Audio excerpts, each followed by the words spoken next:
Good evening. In many ways we've been deeply privileged, haven't we? Just so aware as people in this diocese what extraordinary creative leeway we are given on so many levels. During this time of lockdown, yes, we've been encouraged to keep on reaching out and into community and being community in different ways.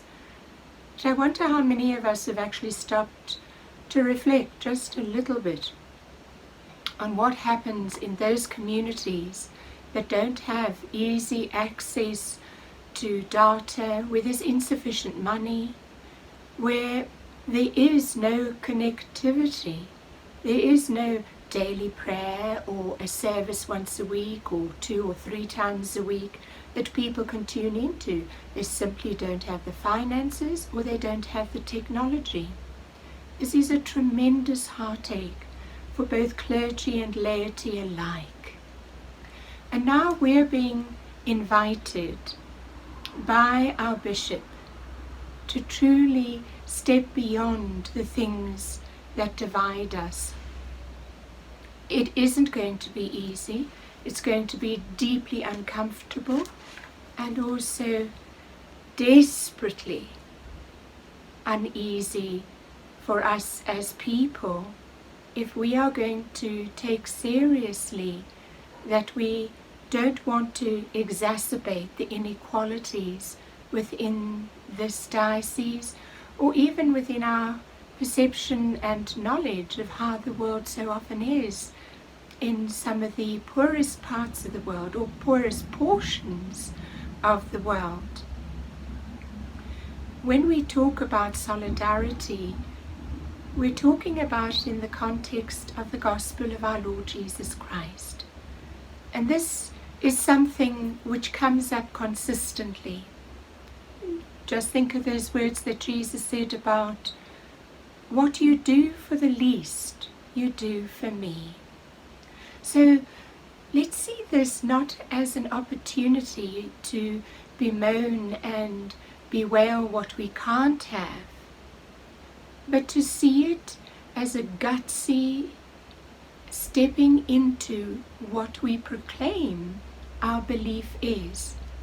It's so much harder to live what we say is at the core of so much of our Christian faith.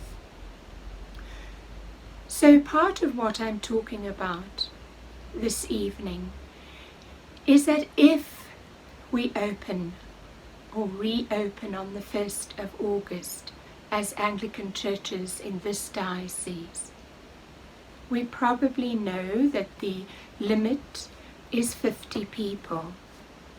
Some communities have already started thinking very creatively in their preparation for readiness in terms of this.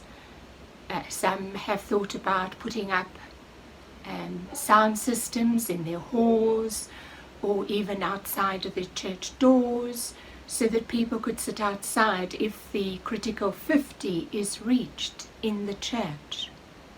Some people have even thought about discovering a radio bandwidth so that people can sit in their cars in the car park and be present, and then later on clergy can come out and people can form a queue with physical distancing in order to receive Holy Communion. However, our bishop has been very clear that that is not the way we're going to go. 50 means 50 people on the premises at any given time.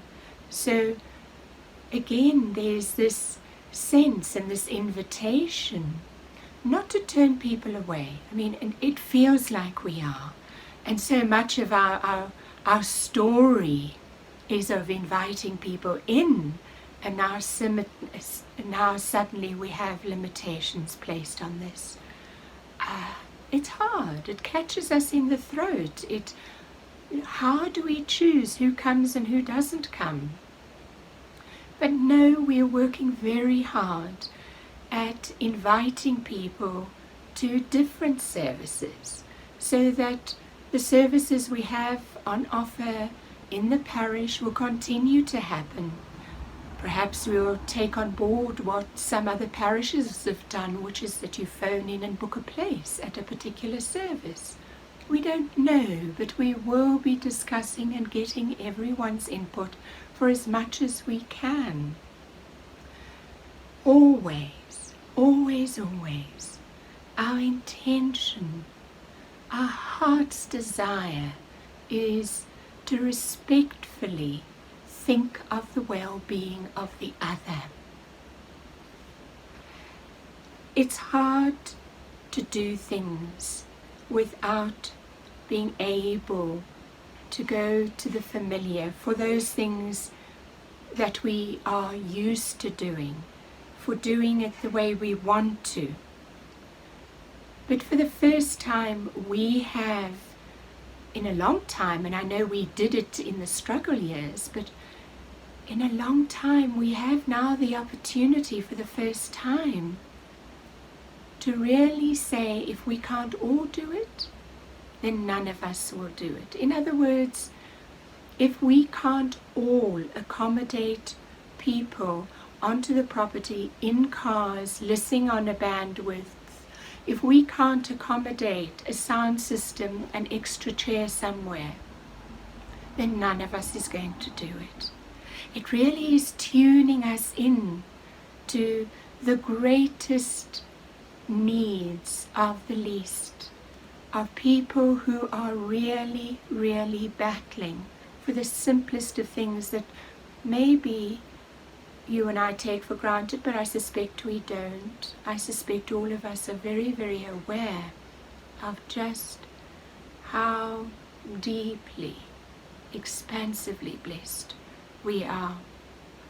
And yes, the standardization of the church policy can feel constraining.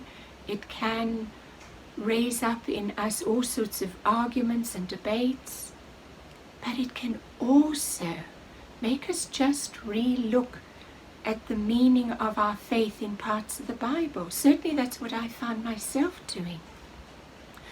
You know that lovely prayer that Jesus prays in John chapter 17, when he prays that we may always be one, as God the triune being is one, and that we would be part of that union and oneness. I've always tended to see that mainly as referring to our need to be in union and communion with one another, and that in that communion with one another we are held in the embrace of God. But what if it also means being in solidarity with one another, especially in solidarity with the vulnerable, especially in solidarity with those who don't have easy access to the things that make it more comfortable and convenient for us to adjust to different ways of being. It sounds, in theory, doesn't it, so good and holy to say that, but when we've actually got to live that, it's sacrificial. It hurts. It hurts in our hearts, in our spirits, especially when it means sacrificing some of the things that give us deep comfort. And then suddenly those words aren't quite so attractive, are they? Being one is no longer an academic exercise with theological perspective. It's hard, and it's going to even physiologically just feel so discombobulating, for lack of a better word. But see the sacrifice and as an investment in saying, we see you, we know that you are not able to have easy access to some of the great blessings we have, that we forget what it means to be deprived of certain things, and we are willing to be with you in that. Isn't this something of what it means to stand at the foot of the cross?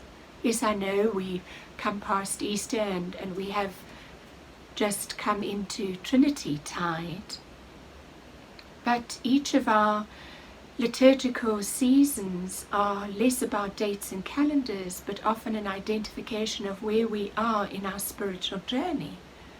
And there's a very real sense in when we are invited to suffer alongside and with others in what I've been calling solidarity. We're standing at the foot of the cross, like those women and John the disciple who stood there.